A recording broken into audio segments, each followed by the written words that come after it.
Ai, cara. E ninguém tava nem aí, ele também não tava nem aí. Um outro brother nosso tinha um pescoço torto, assim, tinha um negócio no pescoço, cara. A gente apelidou ele de Pato Purifique, bicho. Ai, cara. E Brincadeira. ninguém tava nem aí, entendeu? Não existia. Eles também me zoavam, eu zoava todo mundo. E não tinha essa coisa, sei lá, cara. Hoje em dia o mundo tá muito chato, né, meu? É, As pessoas. Você não pode falar mais nada, né? é foda. Você não pode falar mais nada. Vamos para os discos que você indicou agora? Vamos sim, cara. Vamos lá, vamos lá. Cara, como eu sou guitarrista, e eu poderia falar de uma infinidade de guitarristas que eu conheci na minha vida e que eu estudei e que, bicho, e que é um instrumento que eu amo, tal, mas como era para pôr um só, e eu acho que como eu sou guitarrista também, é um instrumento que eu estudo pra cacete, independente de tudo isso que nós estamos falando, né? Porque é uma coisa até meio à parte. É muito louco até te falar isso. Eu sou guitarrista, meio que guitarrista profissional, saca? E é independente do meu lance como artista, apesar de que eu toco guitarra também, entende? É um negócio, é difícil até de explicar isso. Uhum. Mas se eu fosse colocar uma coisa como esse se você for ouvir uma hora a música, você vai sacar na hora, uma música super famosa que chama Still Got the Blues. Hum. Eu acho o Gary Moore um dos maiores guitarristas de todos os tempos. Ele é um cara que toca forte pra cacete, as mãos mesmo, ele toca com muita força, tem uma pegada monstra, uma precisão e toca com o coração, ele toca com a alma, cara. Para mim, um dos maiores guitarristas do mundo, já faleceu. Eu acho ele um monstro porque ele toca com uma pegada monstra, com uma verdade. Ele é irlandês, né, cara? Puta, só você ouvindo ele tocando pra você entender, não tem como, assim. Eu acho ele um dos guitarristas mais feras que eu já ouvi na minha vida. E é um guitarrista de blues, bicho, né? De blues rock, né?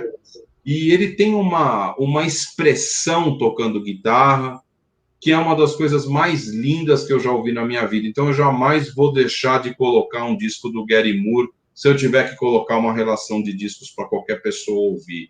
Esse é um dos discos mais famosos do Gary Moore, tá? E é um disco de blues rock.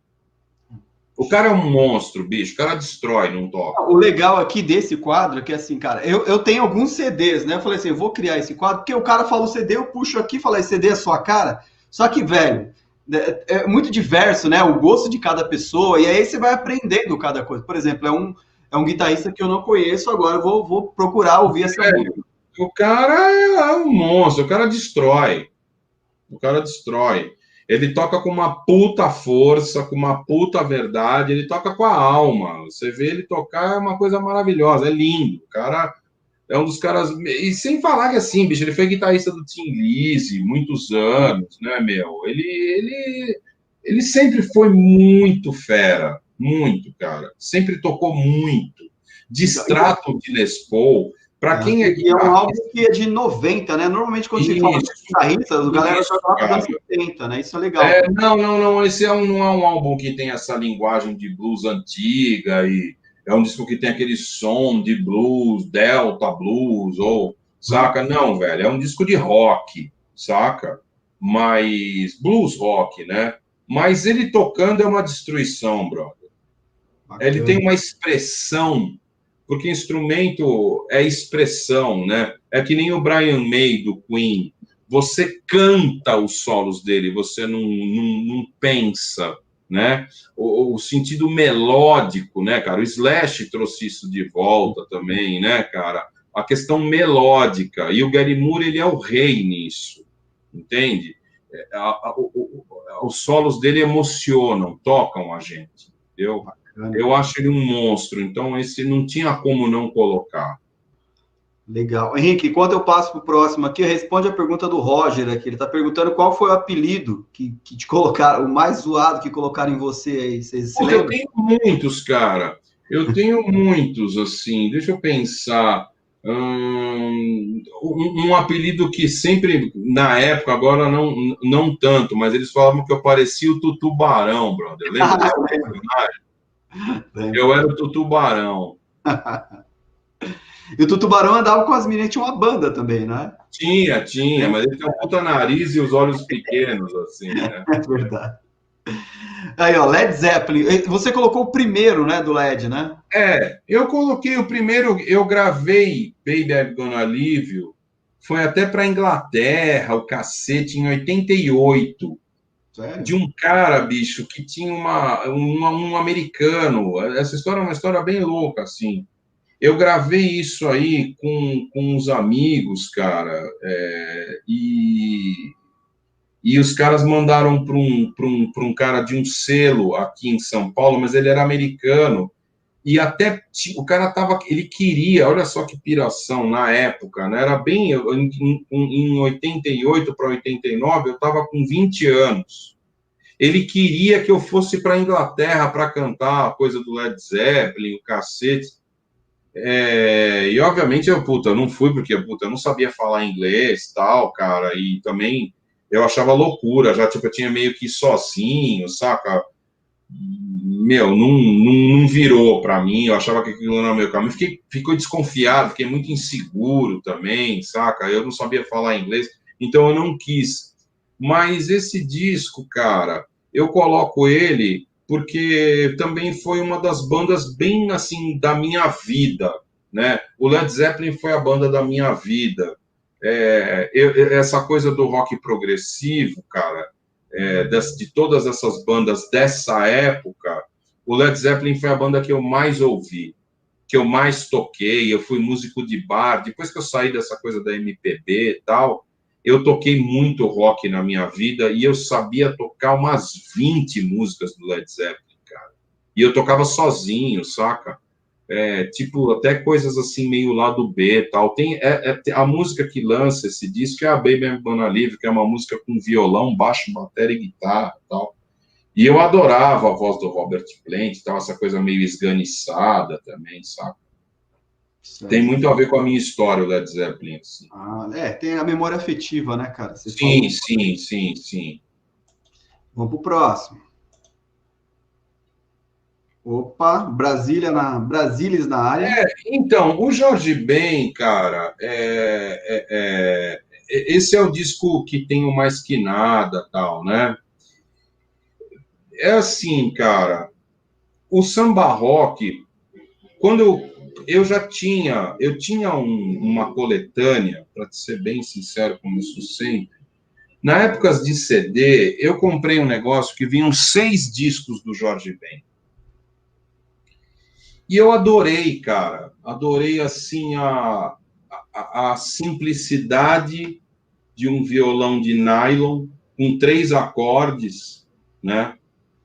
Que é muito louco isso dos 3 acordes, né, cara? O punk rock vem de 3 acordes, né? O partido alto vem de 3 acordes. E o samba rock do Jorge Ben também tem 3 acordes.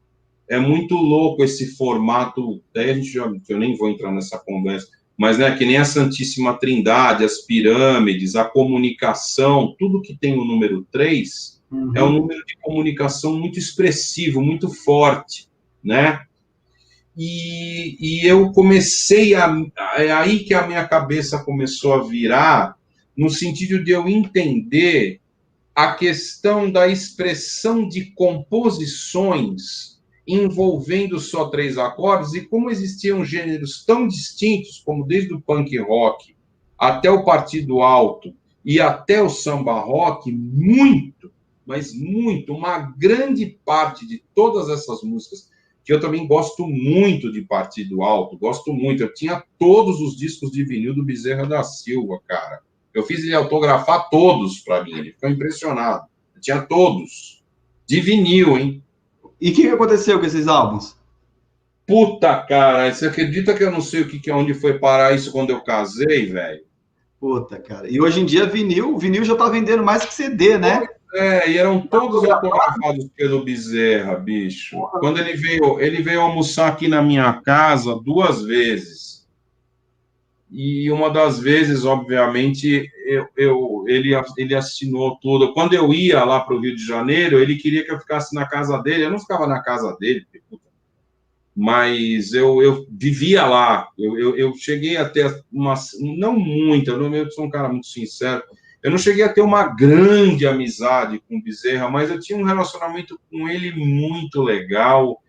E o Bezerra da Silva me ensinou muita coisa, assim, eu cheguei a duas vezes, cara, só para você saber, eu cheguei a fazer um lance com o Bezerra e fazer rádio num monte de rádios nos morros do Rio. E uma das vezes eu fui com ele. Você fica impressionado, assim, o que era o Bezerra no morro, cara. O cara, ele era um ídolo, velho. Mas só falando sobre o disco, desculpa. Foi aí que, no sentido do Jorge Ben, dessa coisa do samba rock, o que eu pirei foi quando eu tive esse entendimento, saca? De que punk rock, Partido Alto e o samba rock do Jorge Ben, todos eles eram composições Tinha de uma três acordes. convergia, né? No caso do Jorge Ben, ele usava muito acorde menor também, né? Mas agora eu já estou falando uma coisa meio como músico, tá? No caso do Partido Alto, eram sempre acordes maiores, né? Porque eu toco um pouco de cavaco, assim. Então, era muito louco começar a sacar essa coisa de um universo analisando estilos que eu sei que o punk rock não tem nada a ver, que as próprias pessoas têm essa coisa, de que, né? Enfim, eu sei que isso é uma coisa muito minha, né? Mas eu acho muito louco essa coisa de você conseguir criar grandes músicas com estruturas super simples. O Virguloides tinha muito isso também. Deixa eu te fazer uma pergunta, né? Assim, o Jorge Benjor, o Jorge Ben nesse período aí, esse samba rock que ele faz, o quanto tinha de bossa nova nesse som que ele fazia? E que a bossa nova estava ali, né? Uma década antes. Então, eu acho que bem pouco, sinceramente, E a porque bossa nova tinha muito acorde, né? então, e muito acorde dissonante, né? Então, desculpa, faltou eu falar de uma estrutura também que tem três acordes e que é fundamental, é o blues, velho. Principalmente Tá? O o lá. blues tem três acordes, o Partido Alto tem três acordes, o punk rock tem três acordes e o samba rock do Jorge Ben tinha três acordes. Então, foi aí também, nesse sentido de eu ser músico, que eu comecei a sacar esse elo, né? Porque aí você começa a ter aqui, nem vou entrar nessa profundidade, que daí seria uma conversa muito louca, tá? Mas quando você vai pegar a galera do Partido Alto, que são esses caras negros, que tem esse puta talento, tal, e você vai pegar a negrada do blues, no fundo, é praticamente a mesma coisa, sacou? Só que lá na gringa, essa é a minha visão, tá? Sim. Lá na gringa, a coisa foi para essa coisa do blues. Das Aqui cordas. a gente veio para a coisa do samba e do Partido Alto, entendeu? Quando você pega o Candeia, cara, porque daí a gente já. Daí eu não vou querer entrar nessa conversa, tá? Mas o Candeia, que foi o cara que começou a fazer as filmagens, as pessoas começaram a ir filmar o Candeia no morro, tal, e o cacete, né? E é muito louco, porque o Candeia era um cara religioso, né, bicho? Então tem muita coisa, assim, o Candeia tinha essa coisa com Jesus Cristo, saca? Mano, é que daí é uma conversa de um dia, tá? Uma conversa muito mais profunda, mas eu quero dizer que no sentido que eu sou um cara que eu comecei a pesquisar a arte, essa que também foi a minha... na época, eu comecei também a entender a questão, cara, do porquê. Por exemplo, eu vou falar só de uma música aqui, daí eu saio desse assunto, tá? Mas é uma música que é muito importante eu falar. O pai do Diogo Nogueira, cara, ele compôs uma música com um cara que eu não vou lembrar o nome, que chama O Poder da Criação, né? Que fala, não, ninguém faz samba só porque prefere, Você não sei se você manja esse som, né? Não, Força nenhuma na Terra interfere sobre o poder da criação, não. É uma música maravilhosa, um samba lindo, lindo, um dos sambas mais lindos que já compuseram, e a música fala sobre você estar recebendo uma coisa espiritual para você compor aquela música, que você está sendo um transmissor de alguém que está se manifestando através de você para você compor. Eu acho a música Poder da Criação a música mais importante no sentido de falar sobre a vida do compositor. Tão bitolado que você não consegue ter arte em cima do rock and roll mais, entendeu? Ou pelo menos, né, Henrique, no mainstream, né? Assim, o que eu tenho visto, cara, no underground, principalmente aqui no Brasil, cara, tem banda pra caramba de tudo quanto é gênero, cara. Sim, sim. Mas assim, para chegar no mainstream mesmo, agora com essa mídia... Não, eu tô falando, tudo bem, eu sou um cara super sincero. Se eu falar para você que eu manjo das bandas underground, eu estaria mentindo, eu não manjo porra nenhuma. Mas eu quero falar... aqui, ó, de uma aqui, ó, Muqueta na Orelha, você já ouviu? Puta, nunca ouvi, cara. Vou mandar para você o link do... Não, manda, pode me mandar, mas eu quero dizer assim, no mainstream não tem nada, entende? Pô, quando é que vai ter um novo Queen, né? Porra, quando as pessoas tiverem liberdade também, cara. Verdade. Você entende? Não é só uma questão de talento.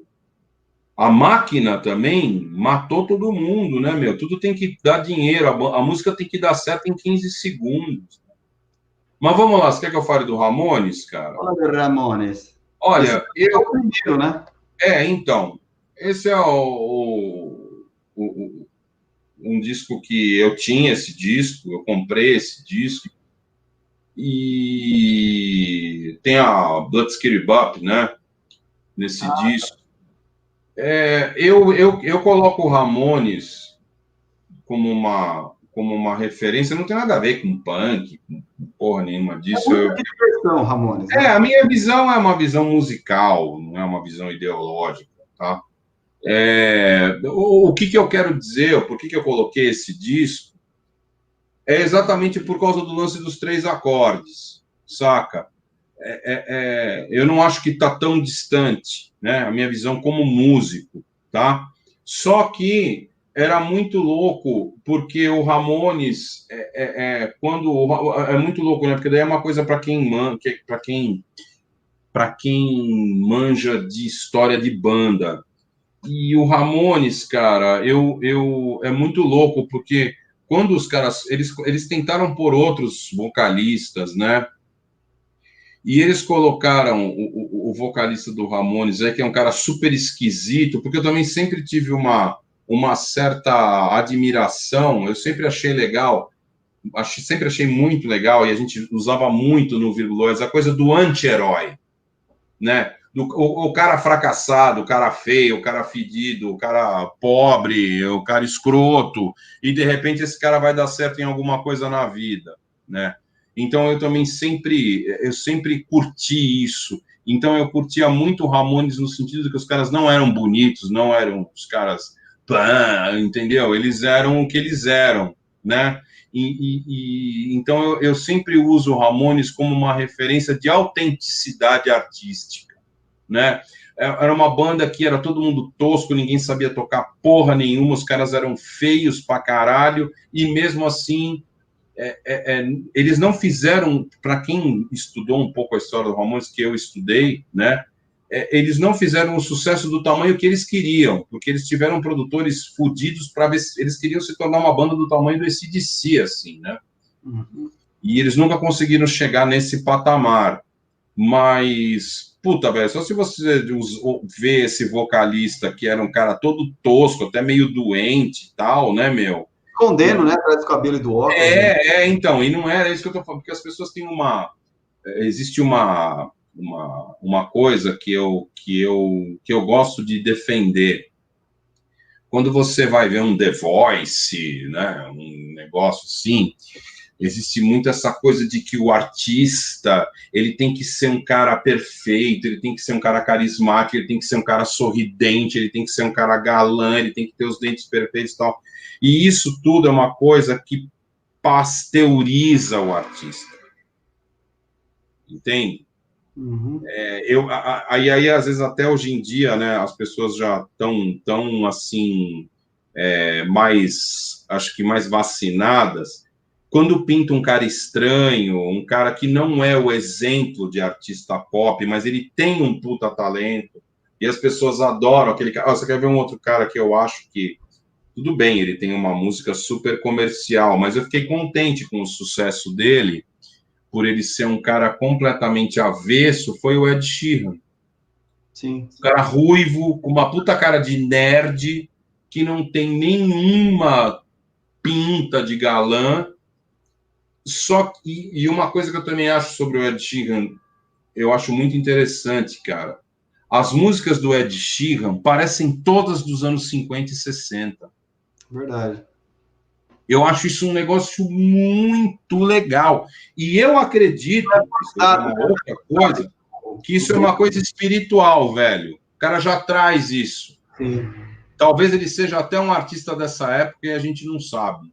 Entendeu? Isso já é uma fé minha, é uma outra coisa, já é uma outra conversa. Mas eu acho muito louco porque o Ed Sheeran, se você for ver, cara, shows lotados, e ele tudo bem com aquela pedaleira e tal, mas é ele e um violão, hein, mano? Não é brincadeira, não. O cara lota estádio, ele e um violão. Tudo bem que tem a pedaleira com os efeitos, com os pads, as gravações ali, né? Que ele usa uma voice live, ele usa uma pedaleira que muito músico usa na noite aí. Uhum. Tá? E ele faz show para ginásios, fazia show para ginásio lotado, ele sozinho, não tinha banda. Mano, você tem noção? É nesse sentido que eu te falo, assim, mesmo por mais que eu goste de música tosca, de repente você até me manda aí, ou um negócio mais horroroso do mundo, mais verdadeiro pra caralho, eu também vou admirar, entendeu? Mas eu admiro o talento dessas pessoas, sabe? É meio isso. Vamos lá. E agora? Ah, meu, puta, aí fodeu, né, velho? Mestre. Cara, o Beto trabalhou numa gravadora no centro da cidade que também vendia discos, que chamava Whoop Bop.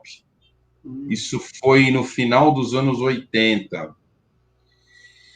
Então eu ia muito no centro da cidade, eu tomava ônibus tal, e eu ia lá para o centro para encontrar o Beto na Whoop Bop, porque já era aquela coisa, chegava disco tal. É que é isso que eu tô te falando, né, velho? Tem história para contar aqui, horas de conversa relacionados à música, né? Estamos aqui para ouvir. Não, então. E aí eu vi esse disco, que foi como eu conheci o Bezerra. Eu sou um cara muito sincero. Eu conheci o Bezerra, esse disco foi lançado em 86.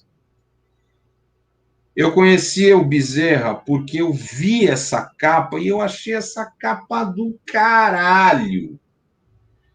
Eu não me lembro se no meu vinil o nome desse disco tinha um negócio escrito na praça, assim, no rodapé, estava escrito assim: cabeça na televisão, tá?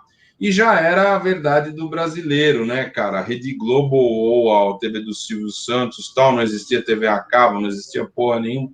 E todo mundo só consumia aquilo que via na televisão, né? Então, esse disco, quando eu vi ele, acho que foi em 87, isso. Eu falei, puta, Beto, eu vou comprar esse disco.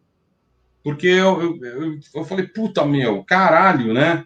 Eu já tinha meio ouvido falar do Bezerra e tal, e esse é o disco que tem Malandragem dá um tempo. E foi aí onde tudo começou, assim, pra mim também, porque eu gostava de rock pra caralho e tal, mas, meu, quando eu ouvi o Bezerra, puta, e a gente tinha essa coisa de querer cantar as músicas no bar, tal, e, puta, as letras eram engraçadas pra caralho também, né, meu? As letras do... Né? Não sei se é desse disco, né, da Coca na geladeira lá. Não, isso já foi... Tem Coca aí na geladeira, foi muito depois, já foi meio até não no fim da carreira.